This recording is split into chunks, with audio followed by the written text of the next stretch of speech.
네, 오늘 우리 말씀 시편 127편 1절에서 5절까지 말씀 보도록 하겠습니다. 시편 127편 1절에서 5절까지 제가 한 절, 그리고 또 여러분이 한 절, 우리 서로 각각 교독을 하도록 하겠습니다. 시편 127편 1절에서 5절까지 제가 1절을 먼저 읽겠습니다. 여호와께서 집을 세우지 아니하시면 세우는 자의 수고가 헛되며 여호와께서 성을 지키지 아니하시면 파수꾼의 깨어 있음이 헛되도다.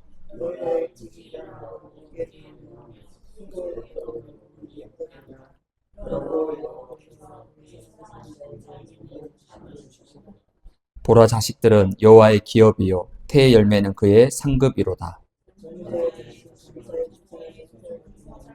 5절 같이 읽습니다. 이것이 그의 화살통에 가득한 자는 복되도다. 그들이 성문에서 그들의 원수와 담판할 때에 수치를 당하지 아니하리로다. 아멘.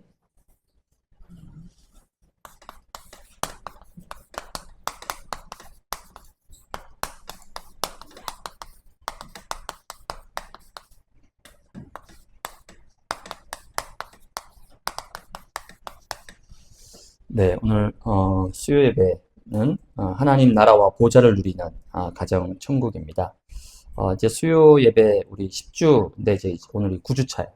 그 지난주에는 우리가 좀 우리 업을 놓고 전문성 300% 전문성으로 우리의 산업과 생업이 단순히 먹고 사는 생계를 위한 그런 산업을 뛰어넘어서 하나님이 하시는 그런 세계복음화에 쓰임 받는 전문성 또 생업이 되어야 된다라는 말씀을 함께 나누었고요. 오늘은 이제 9주차 가정에 대해서 하나님 나라와 보좌의 축복을 누리는 가정 천국으로 서게 되고, 이제 다음 주 마지막 10주차는 이제 교회에 대한 부분입니다. 이렇게 해서 기본 메시지 훈련 일단 10주에 대한 부분들은 이제 마무리가 되어집니다. 그래서 여러분들이 매 시간마다 하나님이 주시는 정확한 이 복음을 다시 한번 여러분이 붙잡는 시간 되기를 바랍니다.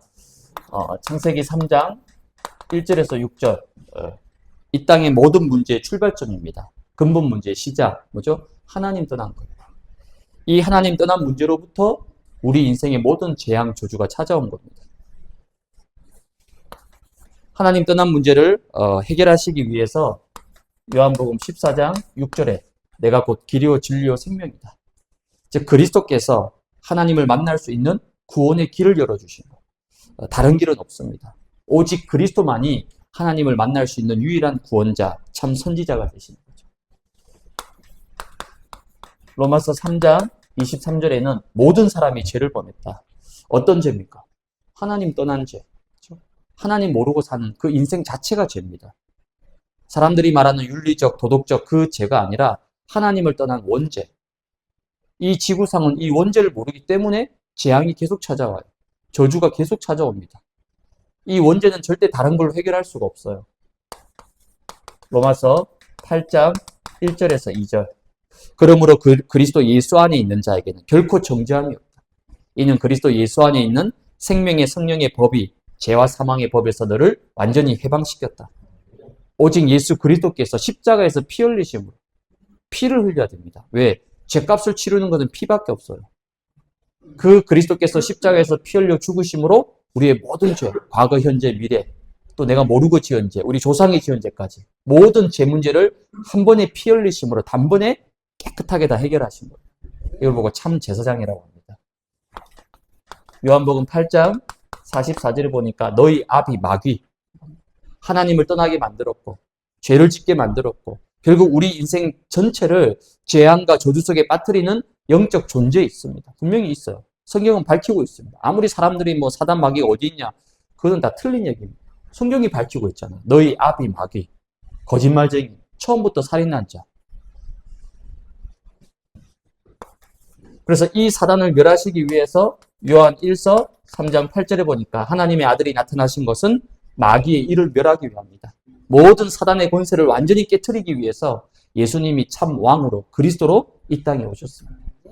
이 모든 언약을 이루신 분이 마태복음 1장 21절에 구원자 예수라고 성경은 밝히고 있습니다. 그리고 성경은 또한 우리에게 언약, 그렇죠? 성경 66권 전체가 하나님의 약속, 말씀입니다. 이 언약이 성취된 것을 증거하고 있습니다. 어떤 언약이죠? 창세기 3장 15절. 여자의 후손. 여자의 후손이 뱀의 머리를 완전히 깨트릴 것이다. 출애굽기 3장 18절에 희생제사, 피제사입니다. 이 피를 바를 때에 모든 재앙, 저주, 흑암 세력이 다 꺾였습니다. 이 피를 바를 때 빠져나왔습니다. 해방된 거예요.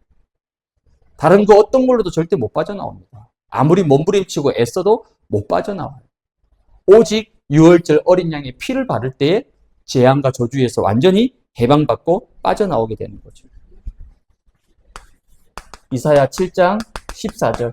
보라 처녀가 잉태하여 아들을 낳을 것인데 그 이름을 임마누엘. 하나님이 우리와 함께 하신다. 임마누엘입니다. 이 임마누엘 하신 이름이 마태복음 1장 21절에 바로 구원자 예수입니다. 이 구원자 예수께서 마태복음 16장 16절에 바로 그리스도가 되신 거예요. 이게 최고의 사건입니다. 바로 예수님께서 그리스도가 되셨다는 거예요. 예수님이 그리스도로 이 땅에 오셨다는 거죠. 예수님이 그리스도가 되셔서 구약과 신약의 모든 언약과 약속을 다 성취하고 이루셨다는 거예요. 이 그리스도께서 마태복음 28장 18절에서 20절 중요한 약속을 주셨죠. 너희는 가서 모든 족속으로 제자를 삼아라. 아버지와 아들과 성령의 이름으로 세례를 베풀고 내가 너에게 분부한 모든 것을 다 가르쳐 지키게 하라. 볼지어다 내가 세상 끝날까지 너희와 항상 함께 할 것이다. 그리고 이 사명과 미션을 감당할 수 있도록 사도행전 1장 8절 오직 성령으로 너희들을 충만케 하겠다.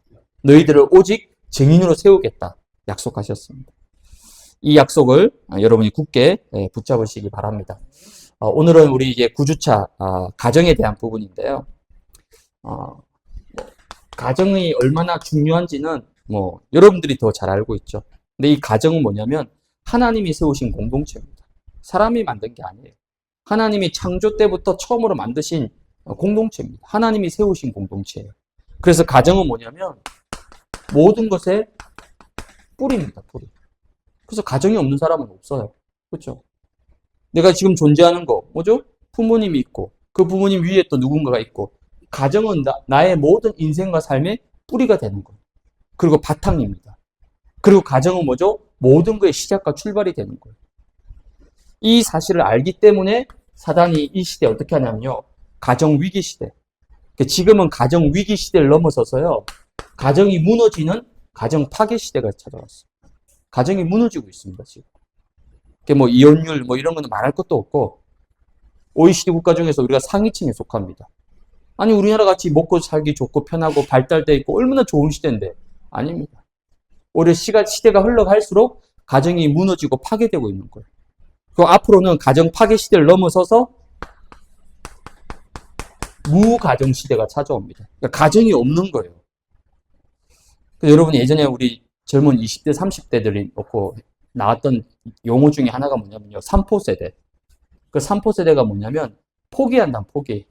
그러니까 학교 다니고 졸업하고 취업이 너무 힘드니까 아예 연애는 꿈도 못 꾸는 거예요. 자기 입에 풀 줄도 못하는데 어떻게 연애를 하겠습니까? 그 연애를 못하니까 어떻게 되죠? 결혼은 꿈도 안 꾸는 거예요. 그럼 결혼 안 하면 어떻게 됩니까? 자녀가 없는 거죠. 요 세 개를 포기했다고 3포. 근데 이건 몇 년 전 이야기. 지금은 5포, 7포까지 나왔어요. 그러니까 20, 30대 젊은 친구들이 이제 미래를 포기하는 거예요. 요즘 젊은 청년들 중에 비혼주의자가 굉장히 많습니다. 그러면 지금 또 1인 가구 시대가 찾아왔어요. 지금 1인 가구가 전체 인구의 거의 한 20%를 육박하고 2020년도 통계 보니까 한 580만 1인 가구, 혼자 사는 가정. 요즘 식당 가면 예전에는 1인분 절대 안 되잖아요. 그렇죠? 요즘 1인분 시키는 식당 많습니다. 또 혼자 와서 먹을 수 있도록 점점 이제 일본이 그렇게 돼 있었거든요. 한국도 점점 그렇게 따라가고 있는 겁니다. 그래서 결혼과 가정은 뭐냐면요. 창조 원리입니다. 하나님이 만드신 창조의 원리예요. 결혼? 하나님이. 최초의 결혼이 누굽니까? 아담과 하와. 그 중매 결혼입니다, 여러분. 그 대부분 여기 연애 결혼, 우리 전사님은 중매 결혼 하셨는데, 보통은 이제 연애 결혼 많이 해요. 성경적 결혼은 중매 결혼이라고 나와 있어요. 아담과 하와가 하나님이 중매해가지고 결혼해서 가정 만들었잖아요. 그러니까 결혼과 가정은 뭐 사회적으로 지금 어떻고, 그건 다 아니에요. 창조 원리로 본다라면 결혼과 가정은 하나님이 만드신 제도입니다. 창조 원리예요. 그래서 가정은 앞으로 세계 복음화할 수 있는 최고의 방법이고 최고의 축복인 거죠. 그래서 저와 여러분들은 이제 가정 위기 시대를 맞이해서 하나님의 언약 속에서 이제는 우리가 가정을 회복해 나가야 되는 겁니다. 원래 하나님이 만드신 가정의 축복을 회복해야 되는 거예요. 원래 하나님이 만드신 가정의 축복이 어디 있습니까? 창세기 2장 8절에서 25절에 보니까 에덴 동산이 나옵니다. 이 에덴 동산은 천국의 모형입니다. 죽음도 없고 하나님과 함께 더불어서 영생을 누리며 살았던 곳이 에덴 동산입니다. 이 에덴 동산에 최초의 가정, 아담과 하와의 가정을 이 에덴 동산에 하나님이 두셨습니다. 그럼 하나님이 만드신 처음의 가정의 모습은 뭐죠? 에덴의 축복을 누리는 가정입니다. 하나님이 보시기에 심히 좋았더라. 이게 원래 만드신 가정의 모습이라니까요. 근데 지금 이 시대 가정의 모습은요, 그렇지가 않습니다. 이 사단이 가정을 파괴시키고 가정을 무너뜨리고, 왜? 가정을 무너뜨려야지 후대를 말살시킬 수 있거든요. 가정과 후대가 무너져야지 결국 교회가 무너지게 되는 거예요. 이걸 사단이 너무 잘 알고 있는 거예요. 그래서 이 시대에 교회도 있지만 가정을 총공격하는 거예요. 왜? 가정에 후대가 있잖아. 반대로 저와 여러분들은 언약 붙잡고 가정을 회복시키는 건요, 사명 중에 사명. 우리 반석의 모든 가정들이 오늘 제목처럼 하나님 나라와 보좌를 누리는 가정천국으로 새롭게 또 든든히 세워져 가기를 주님의 이름으로 축복을 드립니다.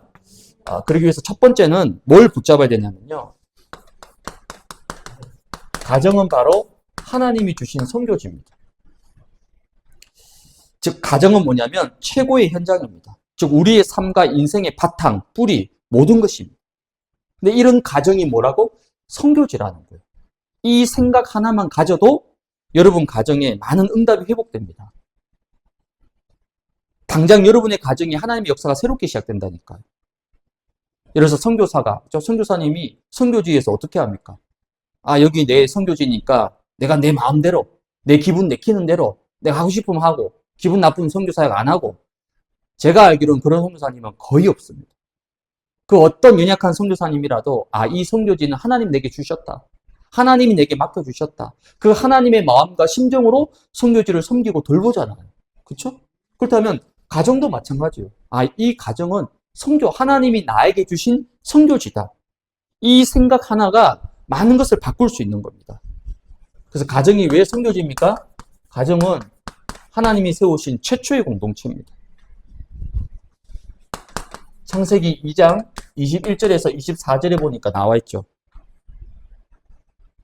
아담이 혼자서 막 에덴 동산을 관리하고 뭐 다 하는 거 보니까 너무 하나님 마음이 안쓰러워가지고 혼자 있는 것이 보기 좋지 않았다고 얘기하셨죠. 그래서 아담이 잠들었을 때 몰래 갈비뼈 하나 빼가지고 하와를 만들었습니다. 그 하와를 보고 뭐라 얘기하죠? 뼈 중에 뼈고 살 중에 살이로다. 남자가 부모를 떠나서 아내와 합하여 둘이 한 몸을 이루게 될 것이다. 최초의 가정이 탄생했습니다. 교회보다 먼저 세워졌어요. 그렇죠? 이만큼 가정이 중요하다는 겁니다. 그러면서 가정은 뭡니까? 최고의 공동체입니다. 하나님이 주신 선물이요, 작품입니다. 왜? 하나님이 직접 만들어 주셨잖아요, 가정을. 창세기 2장 18절에 보니까 혼자 사는 것이 좋지 아니하나니 내가 그를 위하여 돕는 배필을 지으리라. 물론 요즘은 결혼을 워낙 늦게 하니까, 그렇죠? 결혼을 늦게 할 뿐만 아니라 결혼에 대해서 아예 생각도 없는 분들도 많이 있습니다. 그렇죠? 근데 그게 개인의 취향이고 가치관이고 다 존중하지만 성경적으로 본다라면, 그렇죠? 혼자 사는 것이 좋지 아니하다라고 하나님이 분명히 밝히고 있습니다. 그래서 최고의 공동체란 말은 하나님이 돕는 배필로 만드셨다는 거예요. 돕는 배필. 돕는 배필이란 말은 서로의 가치를 인정하고 언약 안에서 하나 되는 진정한 연합의 뜻을 가지고 있습니다. 그래서 돕는 배필은 히브리어로 조력자, 지원자라는 뜻을 가지고 있어요. 서로 도와주고 서로 조력하고 서로 가치를 인정하고 도와주는, 그게 바로 부부의 관계고 또 가정의 관계라는 거예요. 그래서 가정은 뭐죠? 하나님이 주신 최고의 공동체라는 사실을 여러분이 다시 한번 붙잡아야 됩니다. 그래서 가정은 하나님이 주신 선교지이기 때문에 가정은 무조건 하나님의 절대 주권 속에 있습니다. 오늘 특별히 시편 127편 1절 읽었죠. 1절에 뭐라 나와 있습니까? 여호와께서 집을 세우지 아니하시며. 이게 기준입니다. 하나님이 우리의 집을 세우지 아니하면 세우는 자의 수고가 헛되다는 거예요. 아무리 가정을 지켜보려고, 아무리 가정을 바르게 세워보려고, 아무리 몸부림치고 애써도 물론 그게 필요하지만, 그러나 여호와께서, 더 큰 전제는 뭡니까? 여호와께서 집을 세우지 아니하시면 아무리 세우려고 수고하고 애써도 헛되다는 거예요. 여호와께서 성을 지키지 아니하시면 파수꾼의 깨어있음이 헛되다라고 얘기합니다. 무슨 말입니까? 하나님이 가정의 주인이라는 겁니다. 즉 우리의 가정은 그리스도가 주인되는 가정이에요. 그게 소유의식이 아니에요, 여러분. 이거 뭐 내 가정이고 내 와이프고 내 아이들이니까 내 기준대로 내 주장대로 내 마음대로, 그 큰일 나는 소리입니다. 가정의 주인이 누구라고요? 여호와께서 집을 세우지 아니하시면, 여호와께서 성을 지키지 아니하시면 다 헛되다는 거예요. 그래서 저와 여러분들은 모든 것을 하나님의 계획과 뜻 가운데 뭐죠? 절대 주권입니다. 절대 주권. 내 생각대로가 아니에요. 내 기분대로, 내 가정, 내 마음대로. 그건 굉장히 하나님의 이 절대 주권을 벗어나는 겁니다. 그래서 아까 말씀드렸던 이 돕는 배필은 뭐냐면요, 동등한 위치에서 서로가 서로를 돕고 섬기는 거예요. 그게 가정의 하나님이 주인 되심을 인정할 때만 가능한 거죠. 그렇지 않으면 내가, 네가, 누가, 그렇게 되면요, 가정은 결국 흔들리고 무너질 수밖에 없는 거죠. 그래서 우리 반석의 모든 가정들이 그리스도가 주인 되는 가정, 하나님의 절대 주권 속에 있는 가정. 그래서 여호와께서 우리의 가정을 지켜주시고, 여호와께서 우리의 가정을 축복하시고, 여호와께서 우리 가정을 붙들어 주시는 하나님의 절대 주권 속에서 날마다 승리하는 우리 반석의 모든 가정들 되시기를 주님 이름으로 축복을 드립니다. 그 다음 두 번째는 가정을 치유해야 되는 겁니다. 가정마다, 집집마다 크고 작은 상처, 갈등, 어려움 다 있습니다. 없는 가정 없어요. 사탄이 제일 먼저 어디를 공격하죠? 가정을 공격하는 거예요. 최초의 사건, 이 창세기 3장의 사건, 지금 이게 근본 문제잖아요. 이 세 가지 근본 문제, 즉 창세기 3장의 문제가 제일 먼저 어디서 생겼습니까? 어디서 발생했습니까? 교회에서? 사회에서? 아니에요. 아담과 하와의 가정에서 벌어진 일이에요. 그것도 에덴 동산에서. 가장 중요한 현장에, 가장 중요한 시기에 사단이 가정을 무너뜨리려고 공격했다는 거죠. 그래서 창세기 3장 아래 이 땅의 모든 가정들은 다 나름대로 연약함이 있습니다. 그렇기 때문에 뭐가 필요한 거죠? 하나님의 치유하심이 필요한 거예요. 그럼 뭘 치유해야 됩니까? 첫 번째는 과거를 치유해야 됩니다. 가정, 가문에 나름대로 다 배경이 있습니다. 그렇죠? 영적 배경이 있어요. 또 가정마다 자라온 성장의 환경들이 다 있습니다. 그 성장의 환경 속에서 여러 가지 어려움도 있고 문제도 있었고 아픔도 있었고 다 있었어요. 그러다 보니까 뭐가 있냐면 이게 큰 거예요. 상처. 이 상처들로 인해서 잘못된 각인들이 있습니다. 틀린 각인이 있어요. 사탄이 심어놓은 각인들이 있습니다. 이런 부분들이 가정을 자꾸만 어렵고 힘들게 만드는 거거든요.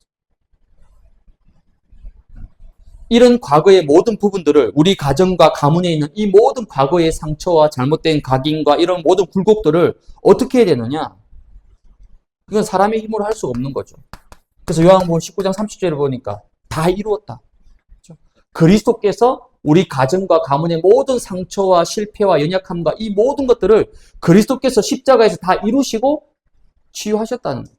그래서 그 그리스도가 주인 될 때, 그 그리스도가 우리의 가정을 붙드시고 인도하실 때에 우리 가정의 모든 과거의 상처에서 치유받고 해방받는 거예요.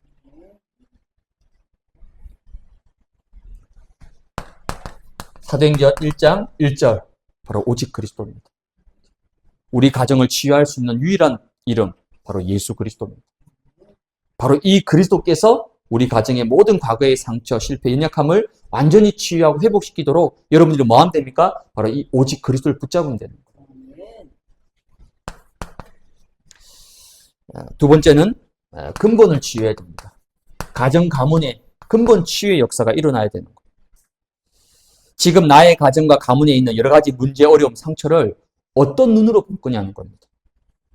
여러분이 근본을 찾아내야 돼요. 누가 잘못해서 누구 때문에 보통 그렇게 시작하거든요. 그럼 어떻게 됩니까? 사람에 대한 원망, 불평, 불신, 갈등 끊이지 않습니다. 문제가 해결이 안 돼요. 그렇지 않습니다. 근본이 있다는 거예요. 우리 가정에 왜 이 문제가 올 수밖에 없는지, 우리 가정과 가문에 왜 이런 아픔과 실패가 있을 수밖에 없었는지 그 근본을 볼 수 있어야 되는 거예요. 그래야지 근본을 치유해야만이 그분이 살아날 수가 있는 거죠. 그래서 어떤 근본입니까? 가정, 가문의 모든 것은요, 이미 창세 전에 있었던 문제입니다. 창세기 1장 2절에 보니까 어떻습니까? 혼돈과 공허와 흑암이 깊음 위에 있었더라. 이 땅을 창조하기 전에 이미 흑암이 있었다는 거예요. 이 어둠의 세력들이 있었다는 거죠. 그게 누굽니까? 타락한 천사. 그게 사탄이잖아요. 가정이 창조되기 전에, 아담과 하와가 심지어 창조되기 전에 먼저 이미 이 사단과 흑암이 있었다는 거예요. 그래서 가정과 가문의 모든 문제는 사실은 오래된 문제입니다. 그게 갑자기 어쩌다가 우연히 얼마 전에 최근에 아닙니다. 오래된 문제예요. 창세 전에 있었던 이 사단과 흑암이 창세기 3장을 통해서 어떻게 합니까? 아담과 하와를 무너뜨리는 거예요. 그리고 이제는 이 재앙과 저주가 어떻게 됩니까? 개인에게, 그리고 가정과 가문, 심지어 이 사회까지 파고드는 겁니다. 그게 우리가 알고 있는 불신자 6가지 상태가 되는 거예요. 그 말은 뭐죠? 오래된 역사라는 거예요. 그만큼 이 사단과 흑암이 오래전부터 우리 가정과 가문을 붙잡고 내려왔다는 거죠. 이게 지금 우리 가정과 가문이 지금 뿌리 내려져 있습니다. 그래서 이 부분은 어떻게 합니까? 사도행전 1장 3절에 보면 하나님의 나라, 오직 하나님의 나라가 우리 가정과 가문에 임할 때만 근본의 치유 역사가 일어나는 거죠. 우리 반석의 가정들, 모든 가정들 위에 하나님의 나라가 임하는, 보좌의 축복이 임하는, 그래서 모든 이 오래된 가정, 가문의 개인에게 있는 모든 근본 문제들이 완전히 치유되는 그런 하나님 나라의 역사가 일어나기를 주님 이름으로 축복을 드립니다. 세 번째는 개인 치유입니다. 결국 다른 사람의 문제가 아니라 뭐죠? 나의 문제입니다. 그래서 남편이 먼저 치유받아야 됩니까? 아니면 아내가 먼저 치유받아야 돼요? 아니면 아이들, 자녀들이 먼저 치유받아야 됩니까? 아닙니다. 내가 먼저 치유받으면 돼요. 내가 먼저 치유되어지면 나머지는요, 하나님이 치유해 나가시는 거죠. 그래서 개인 치유입니다. 결론은 결국 개인 치유예요. 내가 치유받으면 돼요. 내가 살아나고 내가 회복되면 가정과 아내와 남편과 자녀와 후대는 하나님이 하시는 거죠. 그래서 개인 치유를 위해서 먼저 뭐가 필요합니까? 영혼 치유라고 하십니다. 요한 3서 1장 2절에 사랑하는 자여 내 영혼, 내 개인의 영혼이 성삼위 하나님과 보좌의 능력으로 충만케 되어지면요, 어떤 과거의 상처, 실패, 어려움이 있더라도 거기에 전혀 휘둘리거나 거기에 잡히지 않습니다. 그래서 항상 나의 영혼이 성삼위 하나님으로 충만케 되어질 수 있도록 거기서부터 개인 치유가 시작되는 거죠. 그리고 마음 치유. 왜냐하면 이 사단이 결국 생각과 마음을 공격하잖아요. 그래서 빌립보서 4장 6절 7절에 보니까 아무것도 염려하지 말고 다만 모든 일에 기도와 간구로 너희 구할 것을 감사함을 하나님께 아뢰라. 그리하면 모든 지각에 뛰어난 하나님의 평강이 그리스도 예수 안에서 너희 마음과 생각을 지킬 것이다.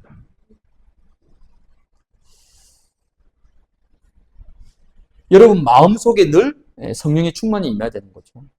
마음이 뭔가 불편하고 마음이 뭔가 콕 눌려있고 잡혀있으면요. 결국 가정에서도 남편과 아내에게도 자녀들에게도 결국 영적인 것은 전달되게 되어 있습니다. 내 안에 기쁨이 없는데 어떻게 가정에 기쁨을 전달할 수 있겠어요? 내 마음에 행복과 평안이 없는데 어떻게 가정, 자녀, 아이들한테 그게 전달이 될 수 있겠어요? 그래서 내 생각과 마음이 먼저 그리스도 안에서 치유되고 살아날 수 있도록. 세 번째는 환경 치유입니다. 이 환경 치유라는 것은 뭔가 복음에 집중하지 못하도록 만드는 그런 여러 가지 환경들이 있습니다. 특히 뭐 우상, 그렇죠? 뭐 우리 가정들은 다 괜찮은데 가문에 있어서, 그렇죠?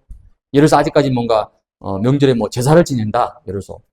물론 당장 뭐 어떻게 뭐 해결할 수는 쉽지 않죠? 좀 시간이 필요하겠지만 그래도 여러분 가문의 제사는 반드시 귀신에게 우상 숭배하는 겁니다.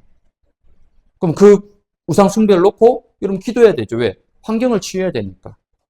이게 당장 우리 가정에 직접적인 영향을 미치지 않다 하더라도 분명히 그 흐름은 전달됩니다. 또 내 자녀들에게도. 그래서 가문에 있는 모든 우상들, 흑암들이 무너지도록. 또 복음에 집중하지 못하게 만드는 여러 가지 체질과 옛 습관과 염려, 불신앙들 이런 부분들이 완전히 꺾이도록. 그게 바로 환경 치유, 즉 개인 치유의 굉장히 중요한 부분입니다.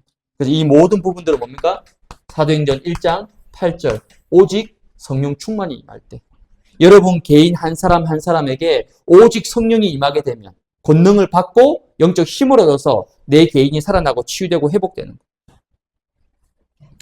이게 바로 뭡니까? 내가 사는 길이고 내가 치유되고 내가 살면요 당연히 가정도 치유되고 살아나게 되어 있는 거예요.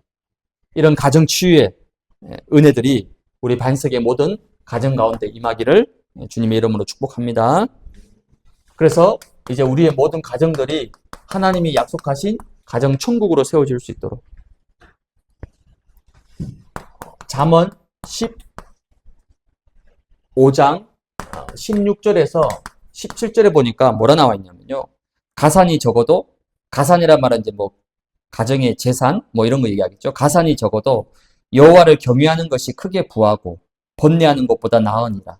여간 채소를 먹으며 서로 사랑하는 것이 살찐 소를 먹으면서 서로 미워하는 것보다 나으니라. 가산이 적어도 그렇죠? 여호와를 경외하는 것이 부하고 번뇌하는 것보다 훨씬 낫다는 거예요. 채소를 먹으면서 서로 사랑하는 것이 살찐 소를 먹으면서 서로 미워하는 것보다 낫다. 근데 이건 조금 요즘 시대하고 좀 안 맞는 것 같아요. 요즘은 가령 육식보다는 채식을 많이 먹잖아요. 그렇죠? 그렇죠. 아무리 뭐 한우, 투풀, 뭐 한입 먹고 막 그래도 서로 싸우고 갈등하면 그거 아무 소용 없다는 거예요. 이만큼 가정 천국이 중요한 거죠. 그래서 하나님이 태초에 만드신 가정의 축복 뭡니까? 바로 에덴의 이 축복을 완전히 회복할 수 있는 저와 여러분의 모든 가정이 하나님이 처음 만드신 이 에덴의 생명, 이 에덴의 축복을 회복할 수 있는 원래 축복의 가정으로 다시 회복돼야 되는 겁니다. 그러기 위해서 먼저 중요한 부분이 부부 관계입니다.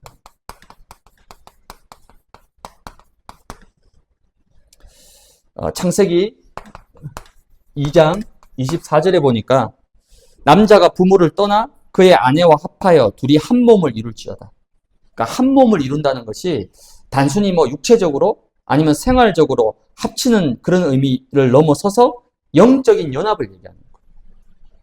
그리스도와 성도가 하나 되고 연합되는 것처럼 언약과 사명으로 하나 되는 것. 그게 진정한 부부의 의미입니다. 그래서 창세기 2장 25절에 보니까 뭐라 나와 있냐면요. 두 사람이 벌거벗었으나 부끄러워하지 아니하리라. 태초에 아담과 하와가 아무 옷을 안 입었어요. 근데 그게 전혀 문제가 안 됐습니다. 근데 창세기 3장에 범죄한 이유로 어떻게 됐죠? 제일 먼저 눈이 밝아져 어떻게 합니까? 벗었음을 서로 인지하게 되는 거예요. 그때부터 수치심이 느끼는 거예요. 창세기 3장 이전에는 허물이 없었다는 거예요. 부부 사이에. 그 어떤 것도 허물이 안 되는 거예요. 근데 죄가 들어오면서부터 어떻게 되죠? 정죄하고 판단하고 서로 이제 하게 됩니다. 진정한 언약과 사명으로 하나 된 부부는 허물이 없어야 되는 거예요. 그 어떤 실수를 하더라도, 그 어떤 연약함이 있더라도 그게 문제가 되지 않는 거죠. 왜? 언약과 사명으로 하나 되어 있기 때문에. 그래서 우리 반석의 모든 우리 가정들, 우리 부부들이 하나님이 세우신 동력자, 동반자의 축복을 누릴 수 있는 그 응답을 누리시기 바랍니다. 네. 뭐 여기 우리 계시는 우리 뭐 장로님도 그렇고 다 가정들 부부들이 뭐 다 거의 뭐 결혼하신 지 그죠? 최소 30년 이상씩 그죠? 다 되셨잖아요. 결혼한 지 15년밖에 안 된 제가 초짜가 얘기하니까 전혀 마음에 지금 뭐가 와닿지가 않잖아요. 그죠? 한 65세, 70세 되는 할아버지가 딱 이런 얘기하면, 그래, 인생을 살 만큼 살아가지고, 그렇지, 저렇게 수긍이 되는데, 앞에서는 15년 차 부부에 있는 사람이 얘기하니까 뭐 전혀 뭐 그냥, 아유, 뭐 번데기 앞에 주름 잡는 것도 아니고, 그렇게 생각할 수 있겠지만, 그렇지 않습니다. 말씀을 잘 보세요, 여러분. 벌거벗었는데, 부끄러워하지 않았다는 거예요. 그게 육신적으로 가능하겠습니까, 여러분? 근데 창세기 3장 전에 에덴 동산에서는 이게 부끄러움이 없었다니까요. 그 어떤 것도 허물이 되지 않았어요. 근데 창세기 3장 사건 이후로 죄가 들어오고 정죄가 들어오고 율법이 들어오면서 서로 간에 뭐 하게 됩니까? 이제 틈이 벌어지는 거예요. 그래서 모든 것을 다시 원래 하나님이 만드신 이 창조의 축복으로 다시 회복돼야 되는 거예요. 이런 회복의 역사가 모든 가정 가운데 일어나길 바랍니다. 두 번째는 자녀 관계입니다. 오늘 시편 127편 3절에 보니까 자식들은 뭐라고요? 여호와의 기업이다. 여호와의 기업이란 말은 쉽게 내게 아니라는 거예요. 여호와의 기업, 하나님의 기업이에요. 하나님의 기업인데 마치 내 기업인 것처럼, 내 소유인 것처럼 그게 착각인 거죠. 저와 여러분들은 하나님이 우리에게 주신 자녀들은 뭡니까? 우리에게 위탁하신 거예요. 위탁. 위탁이 뭐죠? 원래 주인이 있는데 그 주인이 잠시 우리에게 맡긴 거예요. 우리 대리인입니다. 대리인.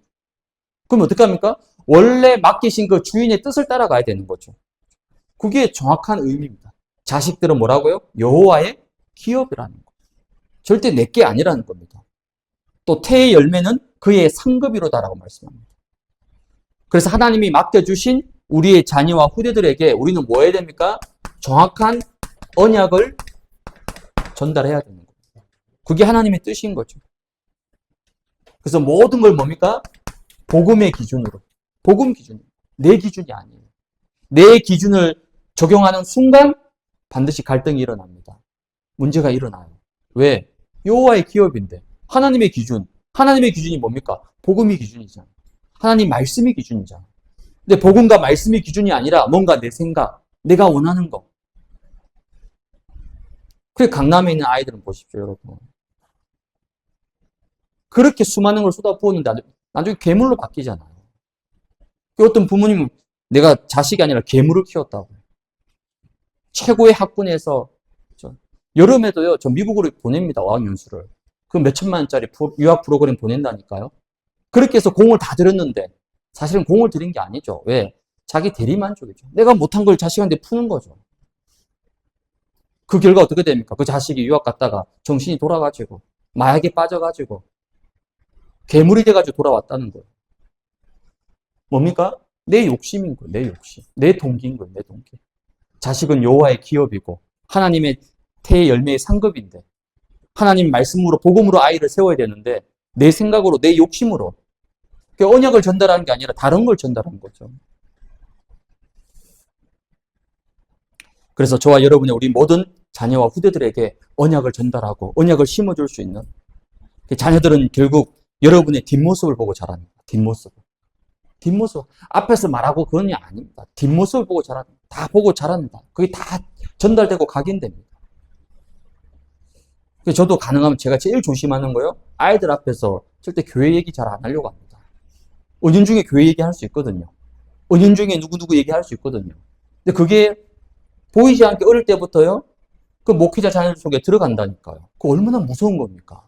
그거 얼마나 하나밖에 전 죄라고 생각하거든요. 내가 느낀 게 다 맞는 게 아니잖아요. 내가 본 게 다 아니잖아요. 틀릴 수도 있잖아요. 근데 그거를 마치 맞는 것처럼 얘기해 보세요. 아이들이 그대로 다 흡수됩니다, 여러분. 그럼 얼마나 교회에 대한 부정적인 이런 것들이 많이 생기겠어요. 그래서 가능하면 그런 건 굉장히 조심해 지혜롭게 해야 되는 겁니다. 그래서 자녀들은 여러분의 뒷모습을 본다는 거. 여러분이 어떻게 복음을 누리고 여러분이 신앙생활을 어떻게 하고 여러분이 교회를 어떻게 섬기고 하나님의 일을 어떻게 감당하는지 말은 안 해도 다 보고 느낍니다. 여러분.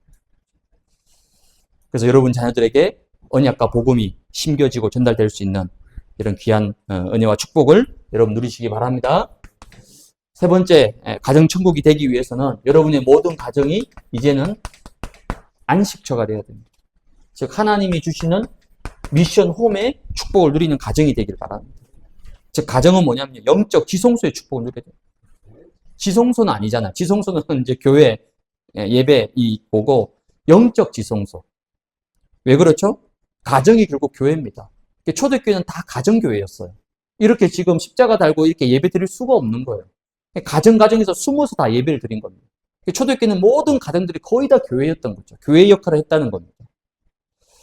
그래서 여러분의 가정이 영적 지성소로서 안식처가 되기 위해서 가정 예배를 여러분 회복하시기 바랍니다. 교회에서만 예배한다. 그건 당연하죠. 그럼 집에서는 예배 안 합니까? 가정도 교회인데, 그죠? 가정교회잖아요. 그럼 가정에서도 당연히 예배가 드려져야죠. 물론 교회처럼 드릴 수는 없겠지만은, 여러분 최소 일주일에 한 번이라도 가정예배. 특별히 우리 중직자들은요, 가정예배가 회복돼야 됩니다. 부부끼리라도, 아니면 혼자서라도, 왜? 이 가정이 하나님이 주인 되시고, 그리스도가 주인 되는 영적 지성소이기 때문에, 가정에서 예배가 회복돼야 됩니다. 가정에서 찬양과 기도가 나와야 되는 거죠.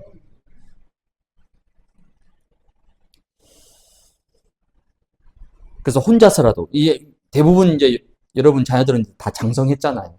장성했기 때문에 가정에서 함께 예배 드리기는 어렵습니다. 그렇죠? 뭐 특별한 뭐 기념일, 명절 이거 외에는 이제 함께 드리기 어려운 이제 시간표가 됐잖아요. 그럼 혼자서라도 우리 가정에 내가 망대를 세우고 파수꾼이 되어줘서 내가 가정에서 예배할 때에 그때 시공간 초월로 우리 아이들이 있는 그 현장, 또 남편이 일하는 그 산업 현장에 동일한 성령의 역사가 일어나게 되는 거예요. 그게 뭡니까? 예배의 축복이잖아요. 예배의 축복. 예배의 축복을 먼저 가정에서부터. 그렇죠. 가정에서는 전혀 예배에 관련된 거 하나도 안 하다가 교회에 와서만 예배한다. 사실 그거는 반쪽짜리입니다. 교회는 당연한 거고 가정에서도 예배의 축복을 회복해야 되는 거죠. 이런 응답을 누리는. 그래서 여러분의 가정에 이 영적 분위기가 완전히 새롭게 회복됩니다. 여러분. 그 제가 신방을 많이 하니까 이정규 있던 신방을 뭐 많이 하니까요. 가보면 뭐 좀 정말 뭐 인테리어를 아주 막 진짜 와 입이 떡 벌어질 정도로 막 뭐 영화나 드라마에 나오는 그런 집같이 인테리어 해서 와 좋다. 물론 그것도 뭐 나쁘진 않지만요. 그거 얘기하는 영적 분위기는 그거와 전혀 상관이 없습니다. 아무리 휘황찬란하게 잘 꾸며놔도요. 딱 들어가면요. 뭔가 영적으로 불편해요. 편안하지 않습니다. 왜 그렇죠? 이게 무관하지 않겠죠. 근데 예를 들어서 뭐 그렇게 막 휘황찬란하지 않지만 딱 가보면요. 굉장히 영적으로 편안한 집이 있습니다. 뭐죠? 이 축복을 누리고 있는 거예요. 여러분 가정마다 이런 영적 지성소, 보좌의 축복을 누릴 수 있도록 가정에서 예배를 계속 회복해야 되는 거예요. 이런 축복을 누리시길 바랍니다. 결론입니다. 그렇다면 이제 나의 가정, 하나님이 태초에 세우신 최초의 공동체, 얼마나 중요합니까? 교회보다 먼저 세워진 공동체입니다. 또 세계 복음화하기 위해서 가장 중요한 언약을 심은 곳이 가정 공동체예요. 그리고 하나님의 절대 주권이 살아있는 현장이 바로 가정입니다. 선교지예요. 이런 가정을 어떻게 내가 세워나가야 될 것인가? 우리 반석의 모든 가정들은 공동체가 되시기 바랍니다. 어떤 공동체죠? 복음 공동체. 오직 복음으로 세워지는 복음 공동체. 그리고 오직 하나님의 말씀을 붙잡고 나아가는 언약의 공동체. 그리고 믿음으로 하나 되는 믿음의 공동체. 그게 하나님이 가장 기뻐하시는 가정의 모습입니다. 여호수아 24장 15절에 보니까 오직 나와 내 집은 여호와만을 섬기겠다. 이게 여호수아의 결단이죠. 다른 가정은 뭐 다 뭐 이래저래 하더라도 우리 집은 오직 여호와를 섬기겠다. 우리 가정은 오직 복음 앞에 서겠다. 우리 가정은 오직 그리스도를 붙잡고 누리는 가정이 되겠다. 그게 바로 하나님이 기뻐하시는 가정 공동체의 모습입니다. 두 번째, 우리 모든 가정들이 가정마다 이제는 가정 축제가 일어날 수 있도록 날마다 가정에서 이런 영적인 축제가 일어날 수 있도록 이를 위해서 조금 이거는 이제 실천적인 부분입니다. 대화의 시간이 좀 필요한 거죠. 요즘 현대인의 가정은 다 바쁘잖아요. 그렇죠? 아이들도 다 장성했기 때문에 뭐 얼굴 보는 것도 쉽지 않습니다. 그래서 더 이게 필요한 거예요. 그래서 일주일에 한 번이라도 아니면 한 달에 한두 번이라도 함께 할 수 있는 시간을 조금만 스케줄을 조정해서 아이를 딱 정해버리는 거예요. 그래서 매달 뭐 첫째 주라든지 아니면 매달 마지막 주에는 어쨌든 스케줄을 다 조정해가지고 우리가 함께 모여서 밥 한 끼 같이 먹으면서 목적은 뭡니까? 이거예요. 대화. 서로 소통해야 됩니다. 소통. 두 번째는 또 참여하는 게 좀 필요합니다.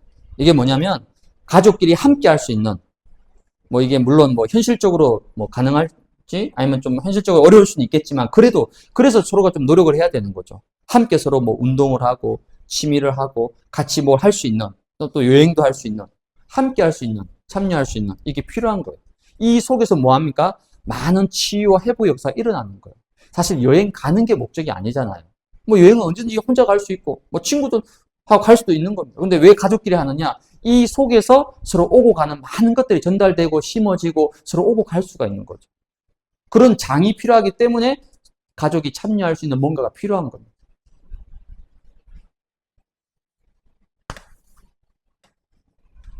세 번째는 이제 서로 가족 봉사. 이 가족 봉사란 말은 가족을 위해서 헌신할 수 있는 날과 시간들도 한번 정해보는 것도 필요합니다. 예를 들어서 뭐 한 달에 한 번, 두 번 정도는 예를 들어서 이제 엄마가 쉴 수 있도록 그렇죠. 엄마한테 밥 달라 하지 말고 주로 남자들의 문제죠. 네, 밥 달라 하지 말고 우리끼리 알아서 해결하자. 또 집안일은 뭐 이런 부분 이렇게 하자. 이렇게 해서 좀 가족이 서로 좀 가정을 위해서 헌신하고 섬길 수 있는 이런 부분들도 분명히 필요합니다. 그래서 여러분 가정이 날마다 이 영적 축제가 일어날 수 있도록.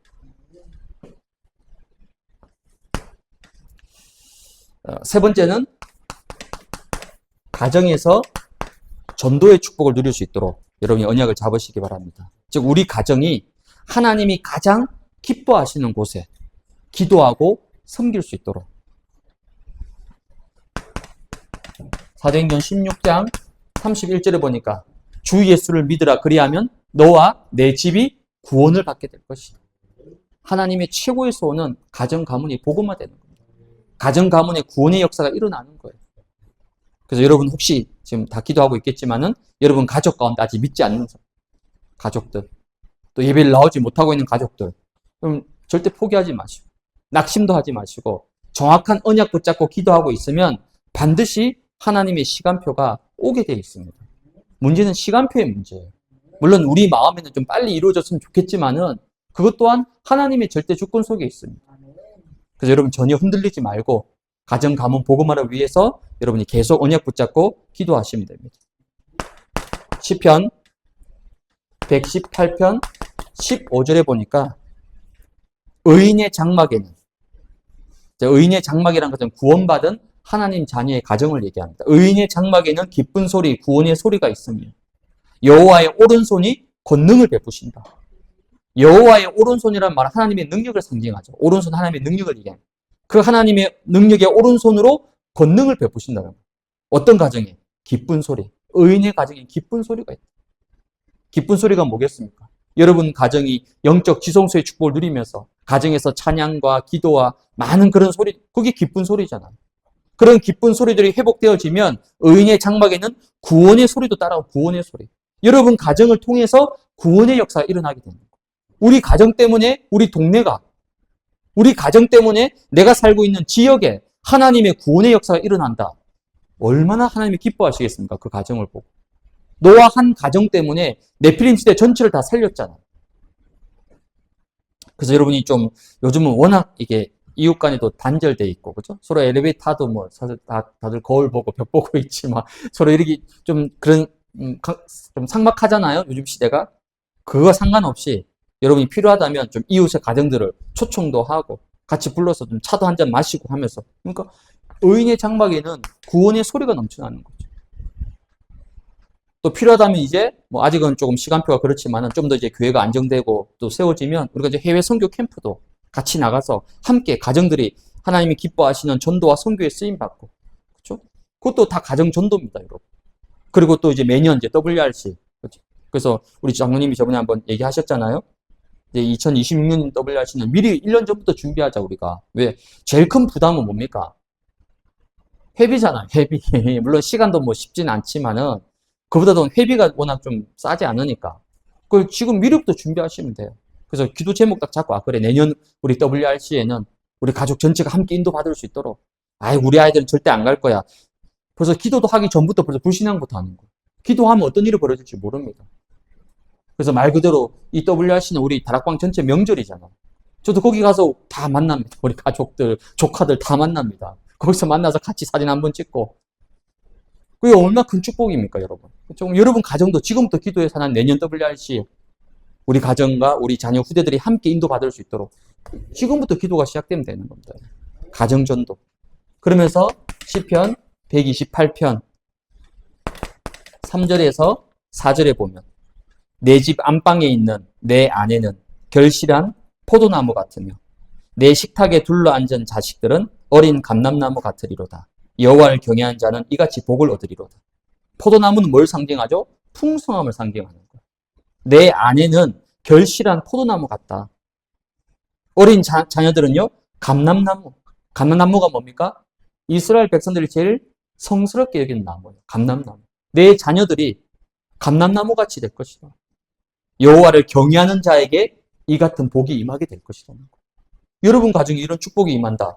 얼마나 감사한 일입니까? 우리 반석의 모든 가정들이 하나님의 나라와 보좌의 축복을 누리는 가정 천국으로 세워져 갈 수 있도록, 그래서 세계복음화에 쓰임 받는 언약의 가정으로 승리하시기를 주님의 이름으로 축복을 드립니다. 이 시간 우리 같이 함께 합심해서 기도하도록